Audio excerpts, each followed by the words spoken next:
अखेर कोल्हापूरच्या नांदणी मठातील माधुरी हत्तीणीच्या परतण्याचा मार्ग मोकळा होताना दिसतोय। नांदणी मठ आणि वनतराच्या सीईओंमध्येही बैठक झाली। त्यानंतर माधुरी हत्तीण लवकरात लवकर परत येणार असं वनतराच्या अधिकाऱ्यांनी सांगितलंय। ये ईगो बैटल नहीं है, ये हाथी के जान के बारे में है और इसमें कोई हार कोई जीत नहीं है।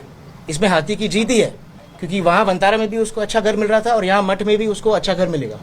तो जीत हाथी की है इसमें, और हम एनिमल वेलफेयर के साथ स्टैंड करते हैं। और हम आपको ये कहना चाहते हैं कि आपकी माधुरी कोल्हापुर जल्द से जल्द वापस आ जाएगी। नांदणी मठ, महाराष्ट्र सरकार व वनतारा यांच्या संयुक्ताने सुप्रीम कोर्टामध्ये रिव्ह्यू पिटिशन याचिका दाखल करण्याबाबत निर्णय झाला आहे। नांदणी मठाच्या मालकीच्या जागेमध्ये वनताराने हत्तीच्या पालन पोषणाची सुविधा केंद्र उभा करण्याचे आहे असे त्यांनी मान्य केलेलं आहे।